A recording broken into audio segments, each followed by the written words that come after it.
Olá a todos, muito bom dia. Meu nome é André, esta aqui é a Simone, bom dia. Estamos aqui também com o irmão Maurício. Deixa eu colocar ele aqui na tela. Bom dia, irmão Maurício. Bom dia a todos. Desejamos que todos, na mais perfeita comunhão, possam tirar muito proveito dessa reunião tão importante. Que vai falar, já vou exibir aqui para vocês, vai falar sobre Israel, que é um tema de pauta muito importante, né? Israel é uma nação que está sendo restaurada por Deus. Algumas religiões, não necessariamente as testemunhas de Jeová, simplesmente descartam essa possibilidade. Elas ensinam a chamada teologia da substituição, ou seja, tudo que referia-se a Israel, no sentido de restauração, agora aplicaria-se, segundo elas, ao Israel espiritual, ou seja, aos cristãos. Porém, essa teologia da substituição, ela é impossível de ser sustentada, porque há muitas coisas que não tem como se encaixar. Então, nós, estudantes da Bíblia, desde a época do irmão Russell, temos crido que Israel está sendo restaurado. A tal ponto do irmão Russell, numa época em que poucos falavam disso, ter feito uma palestra, um discurso, no Hipodromo, que é um teatro grande, a uma assistência só de judeus, e ele dizia, e nessa época, isso aí é antes de 1916, é antes da Declaração de Balfour, em 1918, mas ele dizia, vocês hoje que estão espalhados em todas as nações, receberão a bênção de Deus e serão reajuntados. E aconteceu exatamente assim. Em 1948, viu o nascimento do moderno Estado de Israel. Esse estudo que nós estamos fazendo hoje é da revista Aurora, publicada pelos estudantes da Bíblia Aurora. Está em PDF e vocês podem baixá-la pelo QR Code que tem aqui. Esse QR Code, ele abre o nosso grupo no Telegram, anônimo, seguro, onde você vai encontrar lá fotos, vídeos, publicações e muita coisa interessante. Você pode baixar essa revista lá em formato PDF. E, posteriormente, também eu vou providenciar um link na descrição do vídeo. Então, como já vimos aqui, né, o tema do artigo, porque os meus olhos estão sobre todos os seus caminhos. Deixa eu ver aqui quem está conosco. Aqui o Victor está aqui conosco, dando bom dia. Bom dia, Victor. Obrigado aí por estar conosco. E também outras pessoas estão dando aqui bom dia. Sejam todos bem-vindos à nossa live. Vamos aqui ler, primeiramente, esse texto-chave aqui, que é de Jeremias. Vou botar aqui para vocês. Aí. Jeremias 16, 15 a 17. Simone, pode ler aqui para nós? Eu os trarei de volta à sua terra que dei a seus pais. Eis que mandarei muitos pescadores, diz o Senhor, os quais os pescarão. E depois enviarei muitos caçadores, os quais os caçarão de sobre todo o monte, e de sobre todo o outeiro, e até das fendas das rochas, pois meus olhos estão sobre todos os seus caminhos. Jeremias 16, 15 ao 17. Perfeito. Então, esse artigo, ele vai responder a essa pergunta, né? Com relação a se Israel está sendo restaurado, e principalmente a partir de 1914, que é o entendimento dos estudantes da Bíblia, quanto ao fim dos tempos dos gentios, isto é, os tempos em que os gentios estavam permitidos a pisarem sobre Israel. Por que, então, Israel ele tem sofrido ataques. Ele tem sofrido, por exemplo, passou pela perseguição na Segunda Guerra Mundial, né? Então, por quê? Esse artigo, basicamente, ele vai responder isso daí. É um artigo longo, não creio que conseguiríamos abordá-lo todo em 1 hora, em uma reunião apenas. Mas é um artigo muito interessante, nós vamos começar a avaliar. Nós não temos perguntas prontas para ele, mas fiquem à vontade também para interagir aqui pelo chat, fazer comentários, né? Entre as leituras. Perguntas e assim por diante.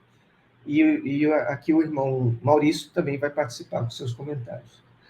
Então, nós vamos começar aqui com essa leitura aqui, desses primeiros parágrafos aqui. Vou pedir a Simone para começar a ler. Este ano marca o 75º aniversário do restabelecimento de Israel como nação em 1948. Na nossa passagem de abertura das Escrituras Proféticas, o Senhor explica que enviaria pescadores para atrair e depois caçadores para obrigar o povo de Israel a retornar à terra dada a seus pais. Ele também explica que ao enviar os pescadores e os caçadores entre o seu povo, isso aconteceria porque os seus olhos estavam sobre todos os seus caminhos.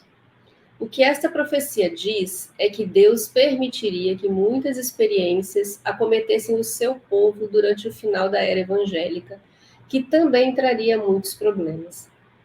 Esse problema não seria uma indicação sobre a sua falta de favorecimento, mas sim do seu favorecimento e as circunstâncias que os incentivou a olhar na direção da terra prometida. A história nos mostra, portanto, que essa caça foi realizada pelas perseguições sobre a Alemanha nazista, pelos quais os judeus foram expulsos da Europa durante a Segunda Guerra Mundial. Podemos parar aí e já fazer algumas observações, né? Deixa eu colocar aqui de volta a nossa... Uma primeira pergunta que eu faço, quem quiser participar também, né? Qual seria o motivo de Deus enviar pescadores e caçadores ao povo de Israel? Qual seria o motivo de ele fazer isso? Irmã Simone. Então, aqui diz que era uma forma de fazer com que eles retornassem à terra dos pais, quer dizer, a sua pátria original, o seu local original. Exatamente, né? Então, é como se fosse um movimento empurrando eles em direção, assim como um pescador e um caçador vai atrás da caça, vai atrás da pesca para reunir, para juntar, para coletar. Não é isso?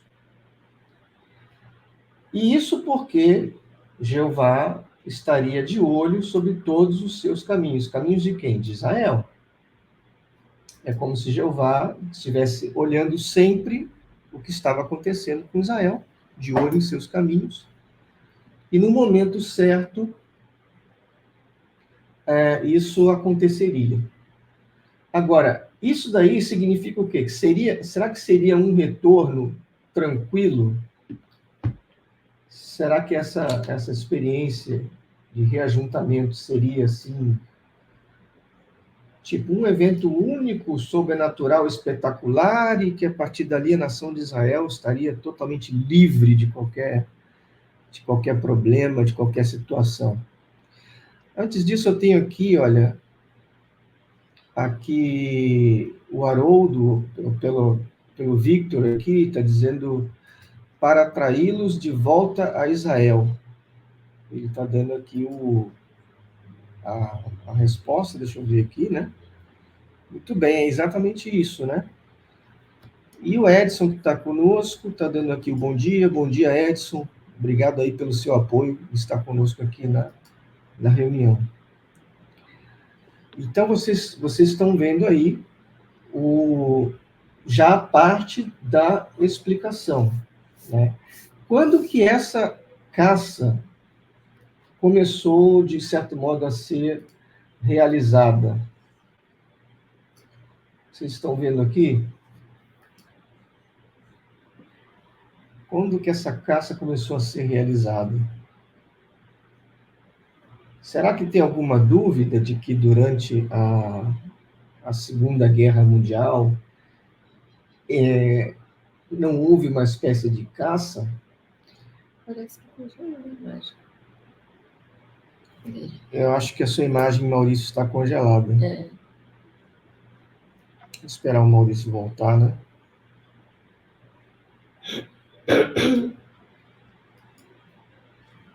E eu vou ter que tirar essa daqui, então.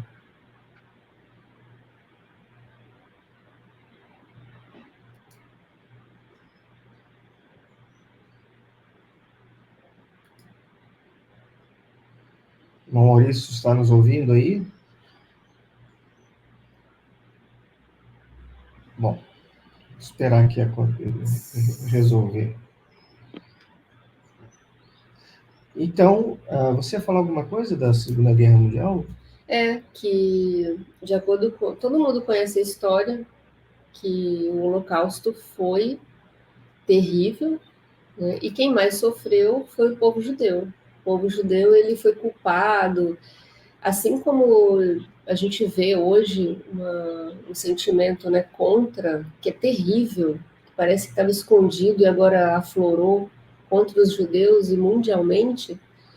Então, naquela época, os alemães, né, na Segunda Guerra Mundial, eles tiveram essa ideia brilhante, né, de que eles, ou era uma forma também de ter uma desculpa, né, de que os judeus eram culpados de todos os problemas que a Alemanha estava sofrendo naquela época.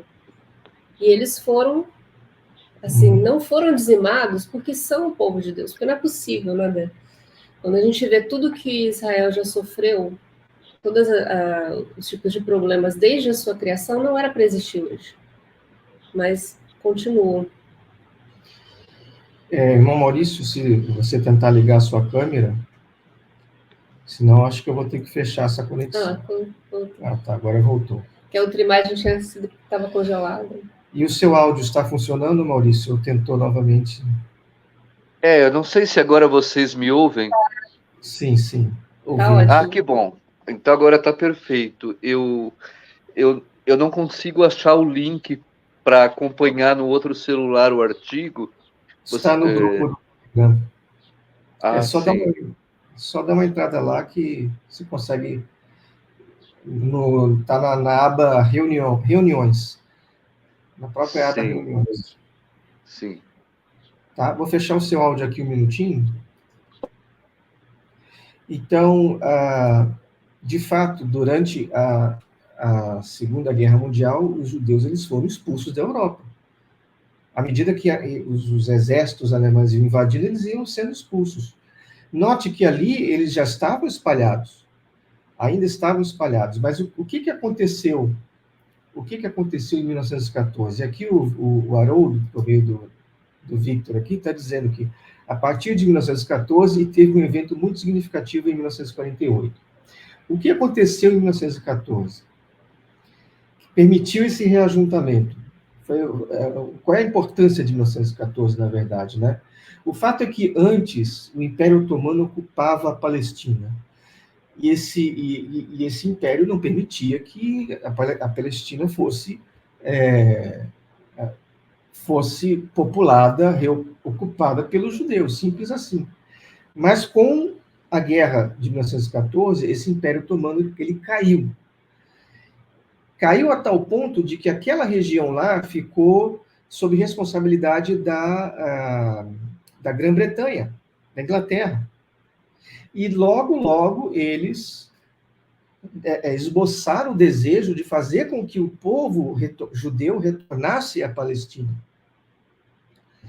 E daí, em 1919, foi assinada uma declaração chamada Declaração de Balfour, que era uma declaração onde os seus signatários expressavam o desejo, a concordância de que, sim, de fato, os judeus devem voltar à Palestina.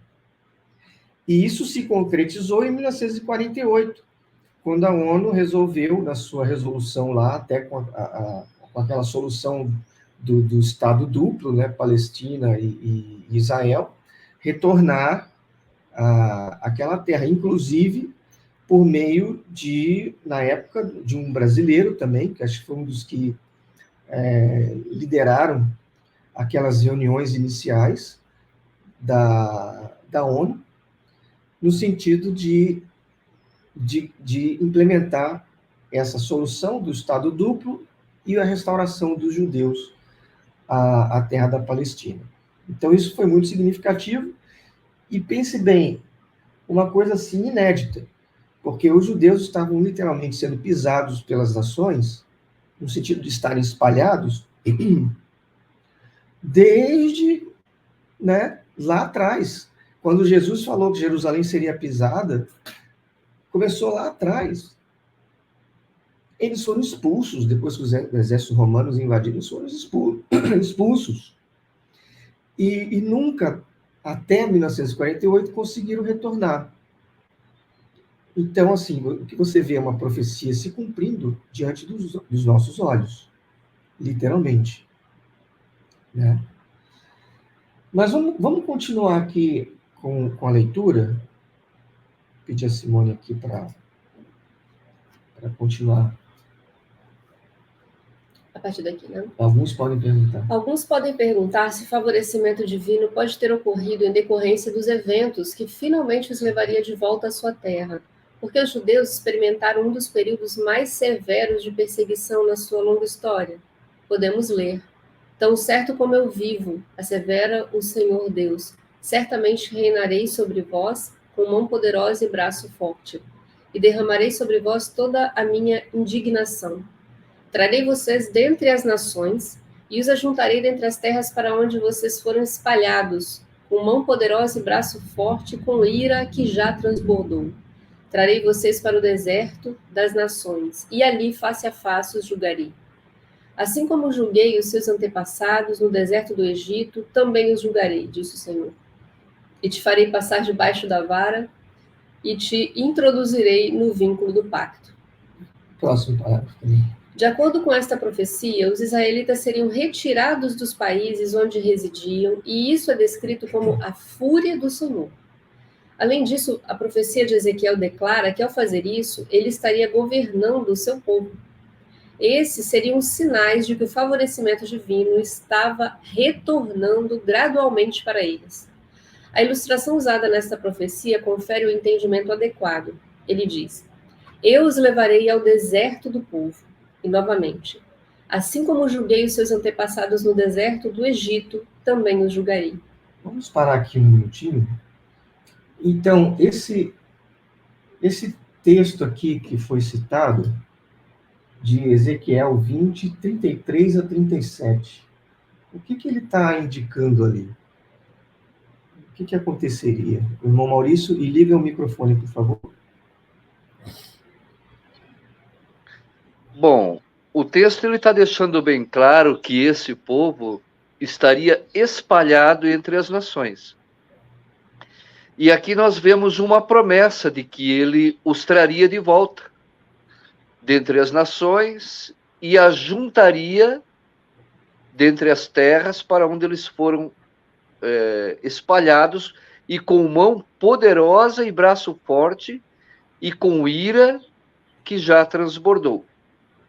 Ele disse: trarei vocês para o deserto das nações e ali, face a face, os julgarei. Seria algo semelhante ao que aconteceu no Egito. Bom, nós sabemos que esse espalhamento da nação de Israel ocorreu no decorrer dos anos, né? Como agora há pouco mencionado pelo irmão aí, durante o domínio do Império Otomano. E isso é o que estava ocorrendo, pelo que eu vejo, durante a Segunda Guerra Mundial. Mas há uma promessa aqui em Ezequiel, capítulo 20, de 33 ao 37, de que esse povo seria novamente ajuntado. Sim, o que de fato ocorreu, né? É interessante que note que ali diz que eles primeiro estariam no deserto e receberiam uma punição, a ira de Deus. Então, olha o padrão. Eles estavam espalhados entre as nações. Jeová Deus os ajuntaria dessas nações, mas isso aí é chamado de deserto. Deserto das nações. Irmão Maurício. Então, aqui está sendo feita uma comparação com o antigo Israel, que ficou peregrinando pelo deserto, literalmente. Mas aqui se trata de um deserto das nações, nações gentias. Então, durante todos esses anos, os judeus estariam espalhados por todas as nações. Então, esse espaço onde eles estariam espalhados aqui é chamado de deserto. Então, eles ficariam espalhados esperando, aguardando, então, um momento em que eles seriam repatriados para sua terra, não é isso? Sim, e aqui, como diz no próximo parágrafo, né, os israelitas seriam retirados dos países onde residiam. Ou seja, eles não estavam primeiro reagrupados para depois serem espalhados. Eles não estavam em Israel, na Palestina, e depois foram espalhados. Não. Eles estavam já nos países espalhados. Simbolicamente, um deserto. E eles seriam retirados dali. Mas nessa primeira fase dessa retirada, eles experimentariam a fúria do Senhor. Por outro lado, também, isso indica que o Senhor estaria sempre de olho deles. Irmã Simone. Eu acho isso tão incrível. Por exemplo, vou citar um exemplo aqui. A minha família é de origem... esqueci teu nome agora. De Pomerânia. Pomerânia. A Pomerânia não existe mais. Foi dividida lá entre a Alemanha e a Polônia, acabou. E durante a Segunda Guerra, muitos fugiram. Então, tem aqui no Brasil, por exemplo, tem colônia pomerana no Espírito Santo, no Sul, né?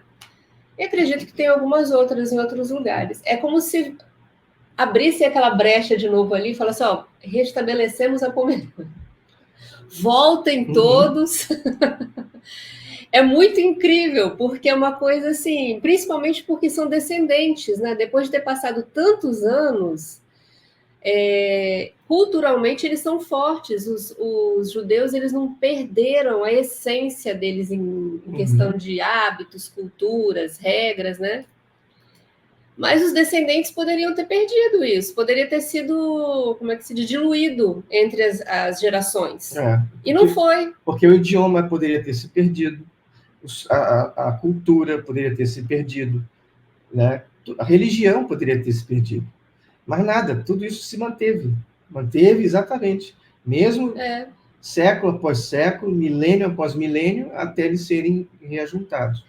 E eles, em todos os lugares para onde eles vão, por exemplo, na Europa, né, quantos bairros eles fechavam e mandavam os judeus para guetos, para lugares muito ruins, aí depois mandaram para os campos de concentração. Então, eles literalmente foram limpando os países, os lugares onde a guerra estava acontecendo, eles iam tirando os judeus dos seus lugares para eliminar, né?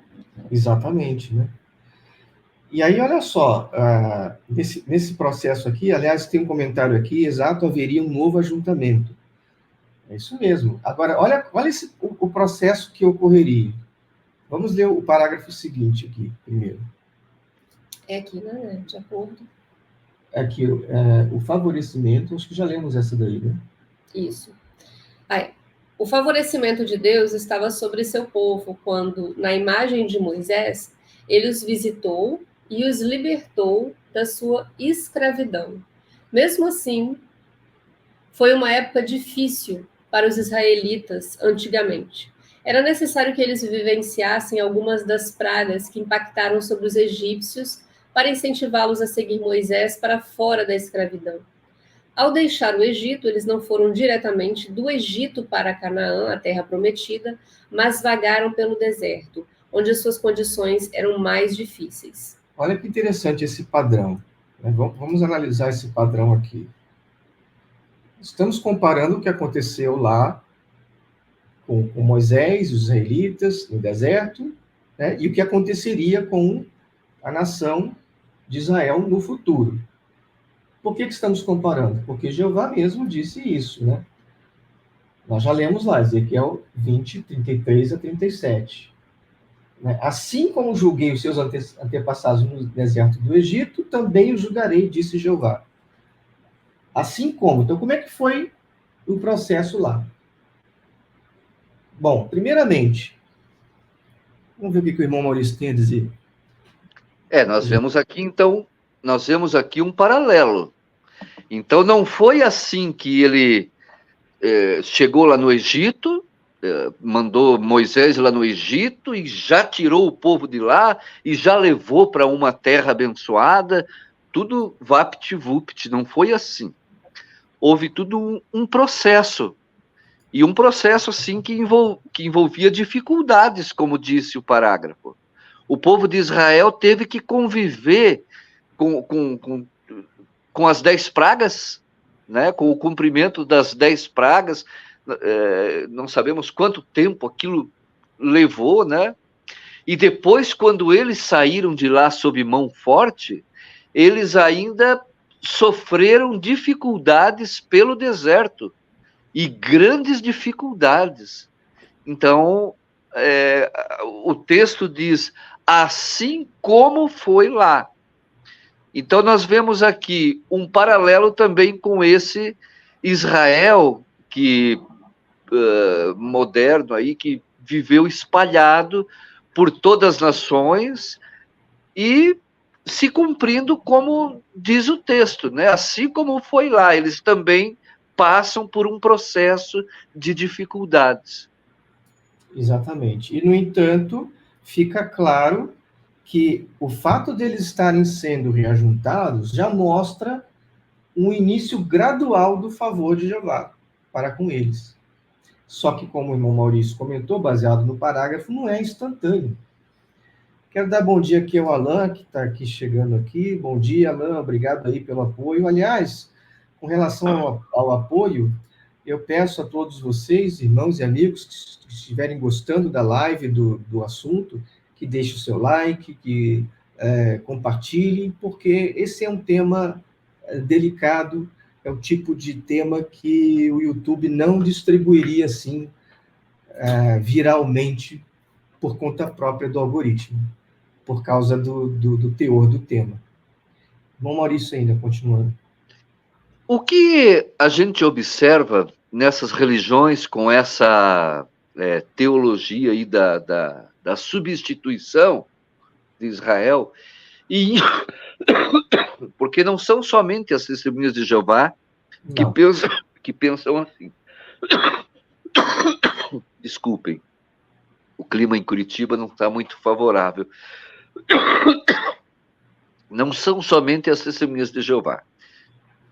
Outras religiões também têm essa ideia da substituição, e Israel foi abandonado definitivamente, por causa do que Jesus disse, eis que a vossa casa vos fica abandonada, embora nós entendemos que isso não foi definitivo. Então, esse comportamento, porque eles criticam o comportamento antissemita dos nazistas, mas esse tipo de comportamento, de criar essa ideia da substituição, acaba sendo também um antissemitismo, não é verdade? Uhum. Porque se nós analisarmos bem, inclusive palavras do apóstolo Paulo, Israel não foi... o apóstolo Pedro, né? Israel não foi abandonado para sempre. Deus tem um propósito, ele continua tendo, sim, um propósito para com Israel. Exato. Com relação a isso que o irmão falou, né, estamos até preparando fontes históricas para pesquisas históricas para mostrar a inclinação antissemita de Rutherford, porque foi ele que mudou essa situação algumas décadas depois. Eu acho que foi depois de 1925, em que ele abandonou a ideia de que Israel seria restaurado. Mas existe uma coisa muito interessante do porquê que ele fez isso. E nós temos como provar. Eu estou em contato com um escritor de um livro, um historiador, que ele vai trazer esse material inédito e vai causar um grande rebuliço, eu acredito. Então, aguardem e acompanhem aí. Aqui o Edson está dizendo, né, sobre essa questão da perseguição, né, que historicamente, desde a Idade Média, em toda a Europa, sempre houve um pensamento de eliminar os judeus, incentivados pelos católicos, propagando a ideia de eles serem culpados pela morte de Cristo. Teve isso também, né, esse sentimento, né,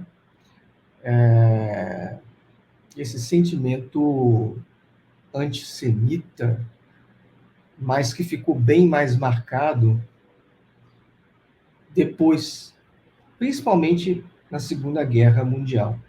Eu vou exibir aqui, antes de eu dar a palavra para o Maurício, eu vou exibir aqui, deixa eu ver onde é que eu estou, aqui um modo de quem quiser entrar em contato conosco. Contato conosco, o melhor modo é pelo Telegram. Por quê? É seguro, é anônimo, você não exibe o seu telefone, seu número de telefone, se você não quiser. Isso aí é bom ter em mente. A gente evita contato com WhatsApp com todo mundo, gente, porque senão a gente deixa o telefone à deriva e a gente não quer isso. Tá aqui, olha, contato pelo Telegram. É gratuito, fácil de instalar, não ocupa espaço na memória, né? O outro aplicativo não, tudo que você baixa fica para sempre, lá você tem que ir apagando, para senão já aqui no Telegram não. Então é muito bom. Temos um grupo no Telegram também, então o contato é aqui pelo Telegram. Foi a pergunta que eu recebi aqui sobre como entrar em contato, né? Então, prosseguindo, o irmão Maurício queria falar alguma coisa? Então, esse sentimento antissemita, ele realmente ocorreu até mesmo da parte do Papa Pio XII durante a Segunda Guerra Mundial. Existem testemunhos aí de pessoas que relatam de que realmente o Papa Pio XII ele era antissemita. Ele não gostava de judeus. É lógico que ele não assim, declaradamente não falou contra os judeus, mas ele cometeu o ato da omissão. Inclusive, o Papa João Paulo II, eu lembro-me muito bem, em 1997, João Paulo II pediu perdão publicamente pelo pecado de omissão da Igreja Católica em relação aos judeus. O Papa Pio XII, ele era bastante assim, tinha bastante intimidade com Adolf Hitler, mas ele não fez nada para impedir toda aquela barbaridade da qual nós sabemos. E Rutherford, ele se preocupou exclusivamente com o ataque às testemunhas de Jeová, porque inclusive ele mandou uma carta lá para Adolf Hitler, né, dizendo assim: pare de perseguir as testemunhas de Jeová, se não quiser que o próprio Jeová te destrua, bem como o teu partido nacional. Então, mas ele nem sequer fez uma menção dos judeus. Pare de perseguir esse povo também, que é o povo de Deus. Por quê? Por causa desse sentimento antissemita. Mas, se eu não me engano, nas primeiras comunicações, porque foram duas. Essa foi quando não deu resultado, e aí ele ameaçou. Mas na primeira comunicação, era mais ou menos assim uma declaração de simpatia. Não de apoio às atrocidades, mas de simpatia com as ideias gerais e dizendo que a causa de muitos dos problemas eram os judeus, por incrível que pareça. Isso aí é Então ele não gostava de judeu mesmo. histórico, isso aí é histórico, não tem como contradizer isso. E com relação ao Papa Pio XII, que o João Maurício mencionou, eu estou olhando aqui no jornal Estado de Minas, né? Segredos sobre o Papa Pio XII, acusado de ser simpatizante do nazismo, são revelados pelo Vaticano. Eu tenho um livro aqui em casa, O Papa de Hitler. O Papa foi acusado de se manter em silêncio durante o extermínio de 6 milhões de judeus no Holocausto. Aí depois a gente vai ver essa informação com mais cuidado, né? Agora, novamente, eu vou lembrar aqui para vocês, né? Ajudem o vídeo a ficar de pé, porque a gente falando todos esses termos aí, não vai ser, vocês não vão receber esse vídeo pelo algoritmo, mas não vão mesmo. É impressionante, né? A gente está numa fase que tudo você tem que substituir as palavras, mas como... Vocês é que tem que compartilhar, mandar para os amigos, para parentes, né? Deixar lá o like, para pelo menos ele ficar no ar, né? Estamos vivendo esse tipo de censura.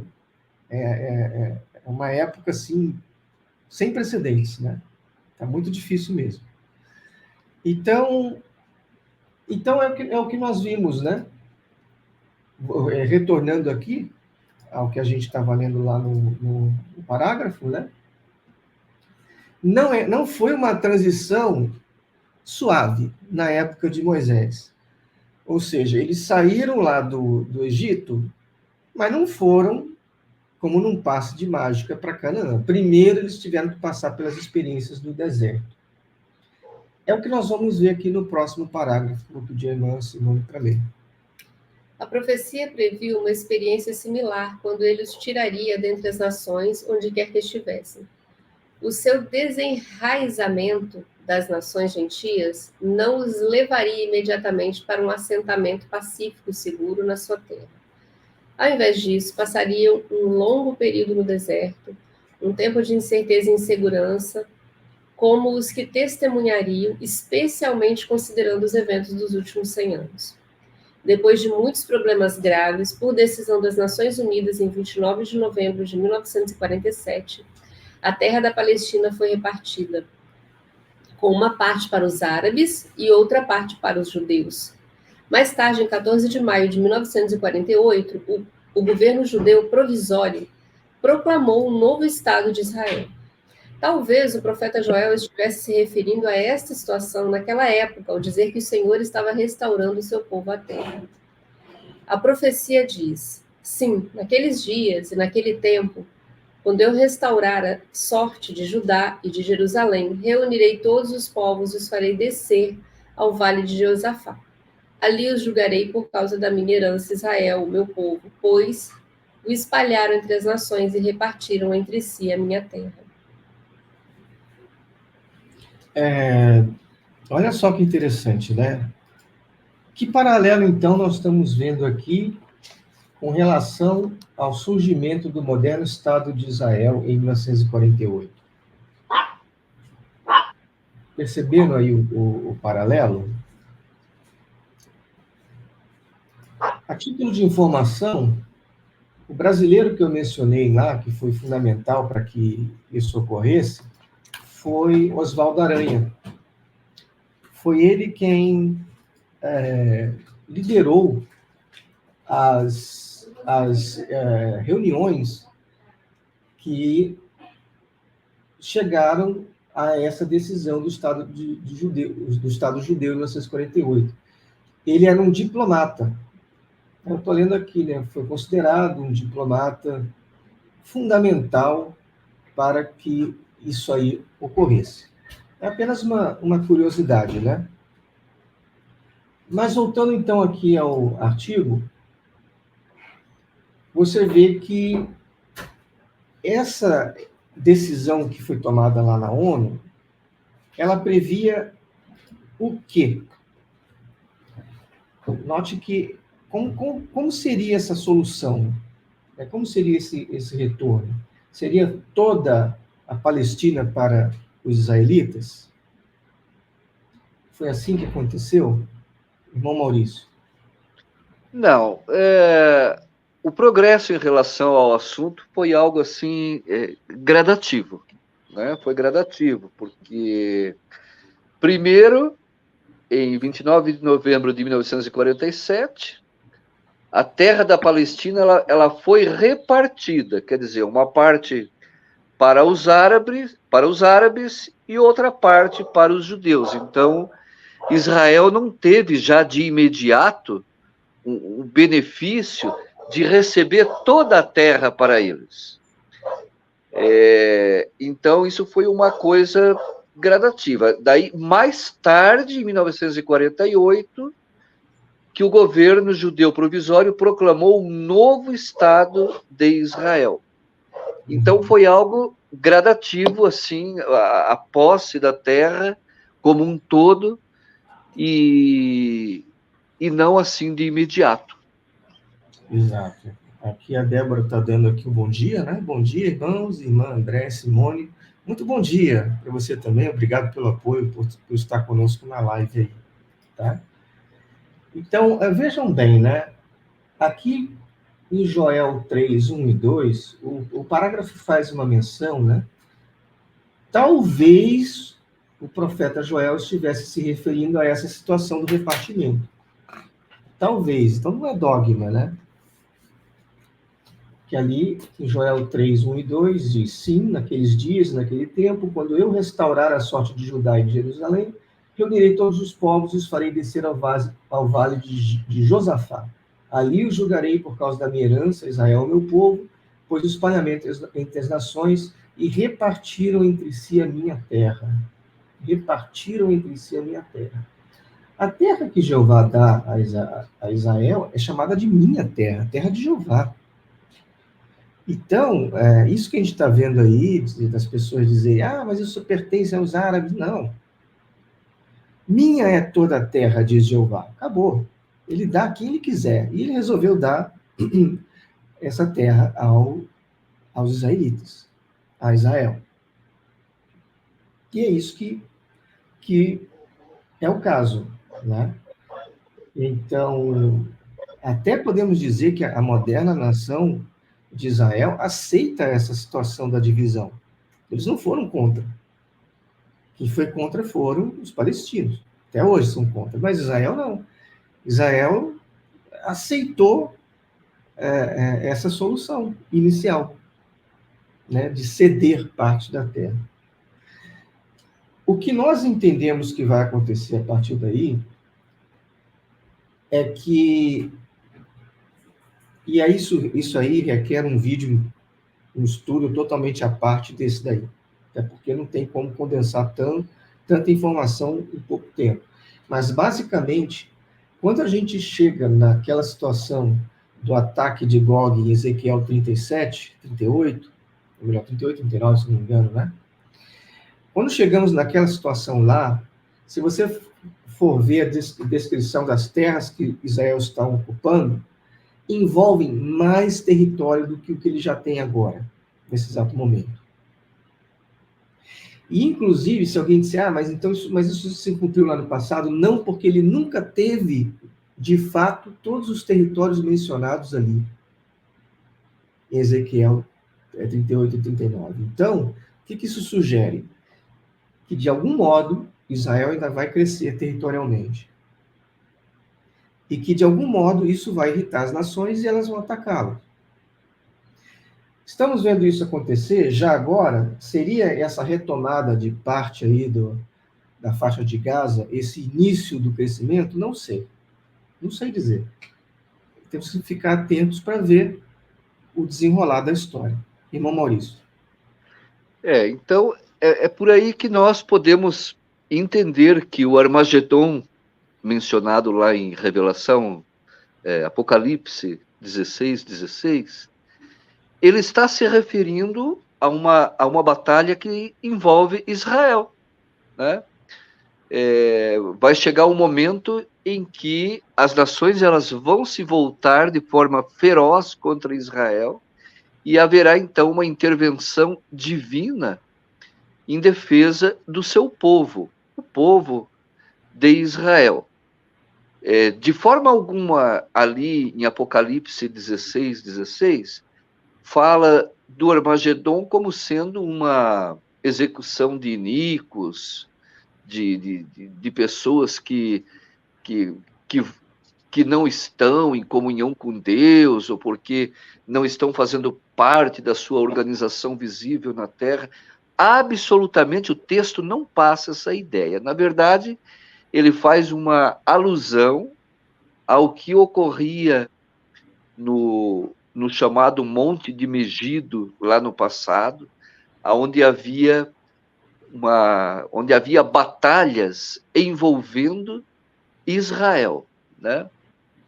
Então, nós sabemos que a batalha do Armagedon, ela culminará nisso mesmo, em defesa de Israel. Exato, né? Nós vamos ler, então, mais 3 parágrafos a partir desse subtópico, a víncula da aliança. A partir desta e de outras profecias relativas, bem como da passagem dos 75 anos desde o seu renascimento como nação, fica evidente que o pleno propósito de Deus na restauração de Israel, a terra da promessa, ainda não foi cumprido. Considerando ainda a profecia de Ezequiel, nota-se que a intenção de Deus em desarraigar os israelitas das nações em que viviam era que eles deveriam finalmente ser revertidos ao vínculo do pacto.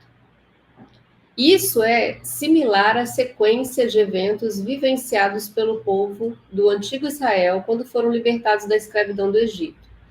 Naquele tempo, eles foram primeiro levados para o deserto e depois para o vínculo do pacto da lei, mediado por Moisés no Monte Sinai. Trazer os israelitas para o vínculo da prometida nova aliança é o desígnio final do Senhor nas expectativas pelas quais ele os tem conduzido atualmente. No cumprimento desta finalidade cheia de tribulações, as experiências vivenciadas pelo povo de Israel durante o século passado serviram somente para indicar um início, um elemento-chave do qual vimos ser a concessão a Israel do direito de retornar à terra de seus antepassados e estabelecer um lar nas suas terras. Portanto, é evidente que os acordos feitos por Deus com o seu antigo povo estão sendo realizados em conformidade com o seu próprio propósito no seu devido tempo. Isso aqui também é muito interessante, né?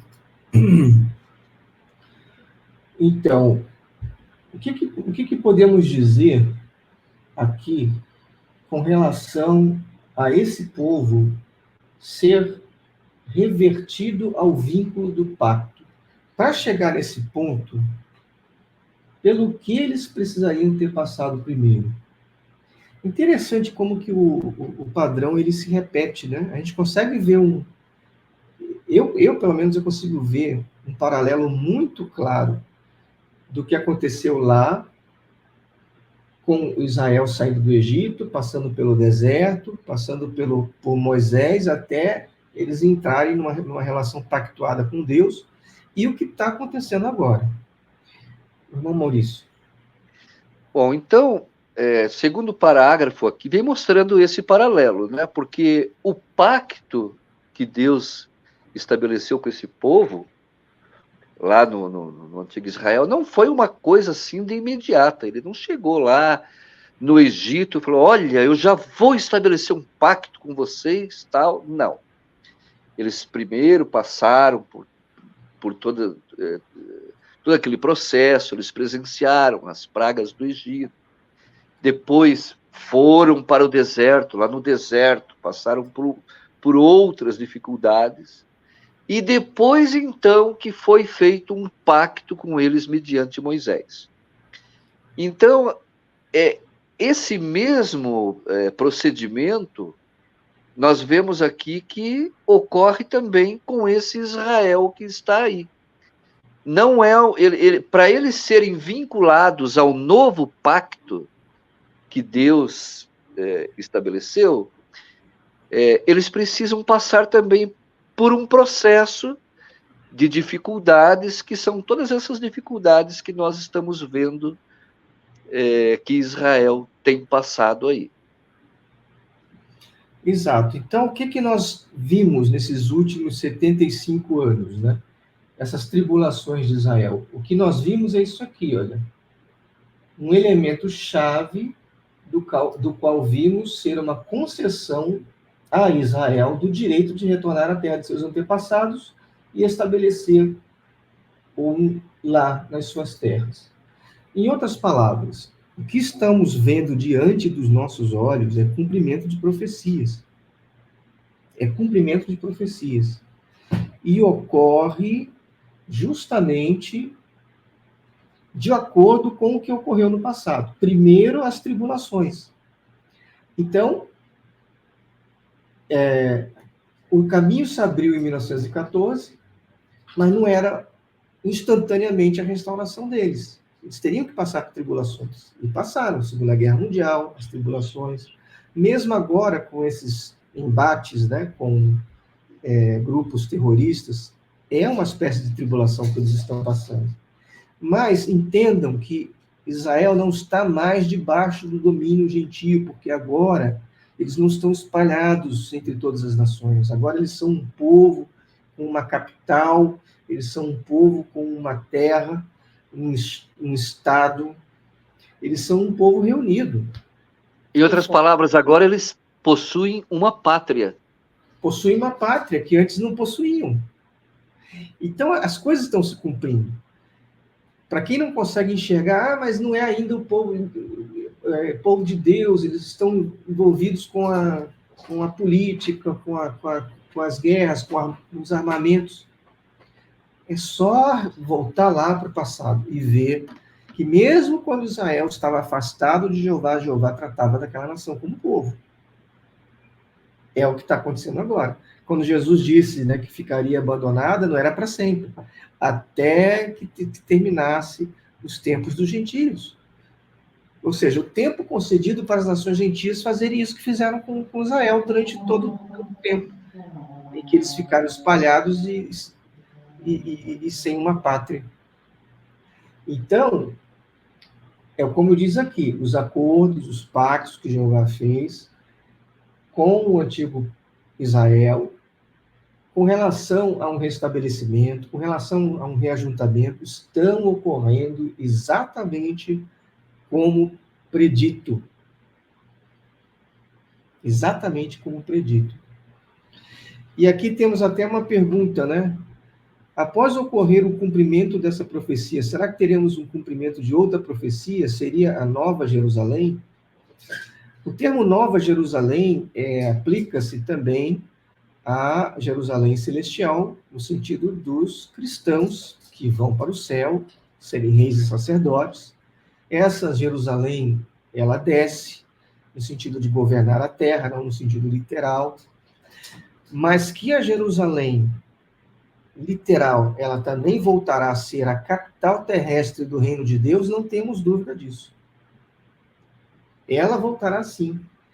Ela voltará porque é o trono de Davi que será restaurado. Imaginem vocês, Jeová faz uma promessa para Davi, para Abraão, para diversos de seus servos, no sentido de que vou estabelecer um trono, vocês serão os reis, vocês serão isso, vocês serão aquilo, vocês terão essa terra, essa é a terra da promessa. Faz tudo isso. Aí você é um judeu, né, um israelita que viveu lá naquela época em que até as nações estavam com o favor de Jeová. Vamos colocar em um dos reis com o favor de Jeová. E todas aquelas promessas, né? E vocês vendo que pela promessa a sua região geográfica ainda teria que crescer. Porque os termos que Jeová apresentou ainda não foram conquistados. Nós falamos isso numa reunião passada, numa das reuniões passadas, sobre Israel, aquela que fala sobre o mundo em guerra. Bem, aí você vai e falece. Aí você vai e é ressuscitado na era milenar. E, de repente, você descobre que não existe mais Israel, que não tem mais nada, mas e aquelas promessas? Jeová mentiu? Ou, pior ainda, será que um Deus que está para reformar, né, a humanidade, a Terra, trazer de volta a perfeição, seria, entre aspas, incompetente para manter uma promessa feita ao primeiro servo dele? Isso, ou pior, já vou dar a palavra para o Maurício, ou pior, não tem aquela promessa dos príncipes sobre toda a terra? Jeová estava falando dos seus servos fiéis, né? Que seriam usados em posição que é um príncipe. É uma posição real menor do que a do rei, mas de autoridade. Aí, de repente, não, mas não são vocês, não, são anciãos de uma religião aí. São os pastores de uma religião aí que são esses príncipes. Não, por favor, né? Só piora. Não, Jeová ele vai manter a sua promessa, irmão Maurício. Então, me fez lembrar as palavras de Isaías, onde Jeová disse: nenhuma palavra que saiu da minha boca voltará a mim sem resultados. Então, se ele fez essas promessas favoráveis em relação a Israel, elas se cumprirão. O problema, desculpem, irmãos, o problema é que o povo de Israel atualmente, eles ainda não enxergam isso. Não. Mas chegará um momento em que, como que escamas cairão dos seus olhos. Eu já tentei conversar com os judeus, aqui onde eu moro, Curitiba tem bastante judeus, e o comportamento deles é sempre o mesmo, um olhar de ironia, de deboche, e muitas vezes até assim tratam a gente com desprezo, olham assim de cima embaixo para a gente, com ares de superioridade. Então, esse comportamento deles é que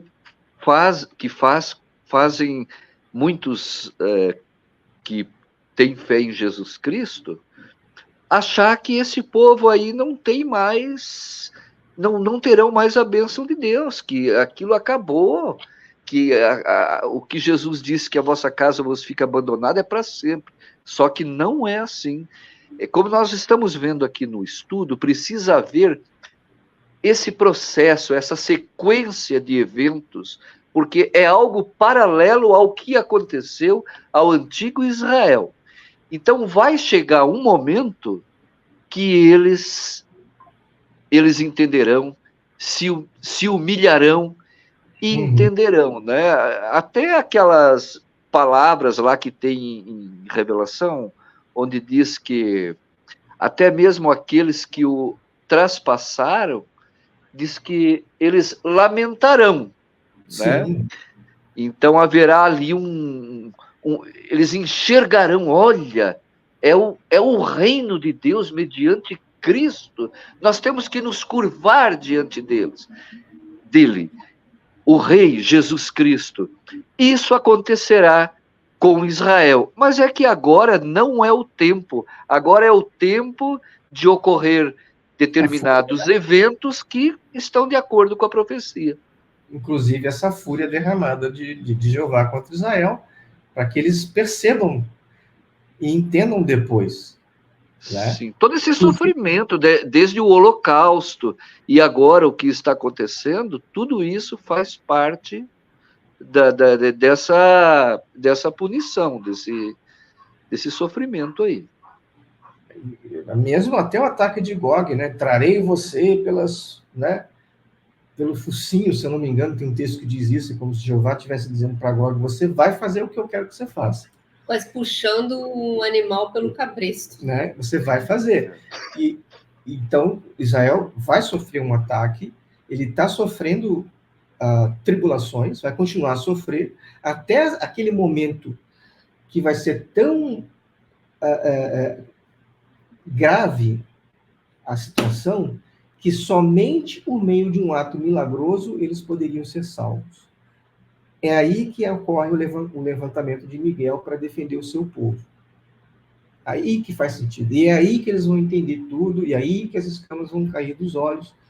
E aí a fase seguinte, que é a fase da era milenar, a fase do governo celestial, é que começará a restauração toda. Porque aí, veja, esses fiéis do passado serão ressuscitados, serão instruídos e serão usados como representantes terrestres do reino de Deus. Aí Israel realmente ele vai estar em plena harmonia com o Senhor Jeová. Aqui alguns comentários, né? É porque é feita uma triagem com eles para ver quem é digno de ser escolhido. Faz sentido a punição levar muito tempo, assim como aconteceu na saída do Egito, foram 40 anos. Enfim, comentários nesse sentido aí, né? Estão gostando do estudo? É maravilhoso, né? Então, aqui na próxima reunião, com a permissão do Pai Celestial, nós vamos começar a estudar a partir de Para a Glória de Deus. Eu peço novamente, quem quiser já ir se despedindo aqui, depois eu leio os comentários de você, já pode ir fazendo isso. Né? Peço novamente, por favor, quem apreciar esse estudo, esse vídeo, que deixe o seu like, compartilhe, que é uma natureza sensível e dificilmente o algoritmo vai fazer isso por nós. Se o algoritmo não vai fazer isso por nós, então peço que nos ajude. Aqui o Alan está dizendo, muito bom o estudo, obrigado, Alan, por ter estado aí presente até o fim. E todos vocês que estão aqui, né? A Débora disse sim, isso mesmo, irmão André, boa explicação, exatamente. Acho que foi naquela parte dos príncipes, né? Da ressurreição dos fiéis do passado, dos dignos do passado.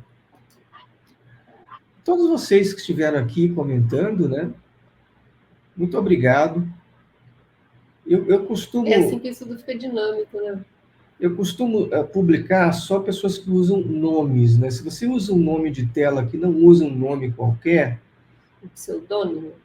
Pode ser um pseudônimo, mas que seja um nome, aí eu publico, né? Caso contrário, eu prefiro não publicar. Então, por favor, entenda, e ao mesmo tempo eu agradeço, mesmo assim você está aí participando conosco, tem mais de um nessa situação, que acho que tem 1, 2, 3, acho que tem uns 4 nessa situação aí, 5, tá? Mas, olha, obrigado mesmo a todos vocês. Aqui a Tayara está dizendo bom dia, obrigada por ajudar nos entendimentos. Eu que agradeço, Tayara, o seu apoio aí, por estar conosco. Eu acho que eu já li o comentário do Victor também, né? Obrigado pela reunião. Nós é que agradecemos muito. Irmão Maurício, queria falar alguma coisa? Eu gostaria de dizer que todas essas pessoas que estão participando, que estão assistindo, eu acho algo assim muito elogiável. É algo assim elogiável. Por quê? Porque se trata, porque isso aqui não é aguinha com açúcar. Isso aqui é alimento sólido, é algo profundo que requer esforço. Né? Então, muitos que estão aqui presentes estavam acostumados com coisinhas corriqueiras do dia a dia, considerado em reuniões, tal, né? Mas isso aqui não, isso aqui é um assunto profundo que requer esforço mental e apreço. Então, se você está aqui participando, é porque você é uma pessoa... Sinceramente, você é uma pessoa muito especial e está de parabéns, porque somente pessoas assim que se dispõem para aprender um assunto tão profundo. Continuem assim. Sem dúvida. E aí aproveito para fazer o convite para vocês conhecerem o nosso grupo no Telegram. Está aí o endereço, tá vendo? Olha, https, é só copiar do jeito que está ali. E-Bíblia, é o grupo anônimo, grupo seguro.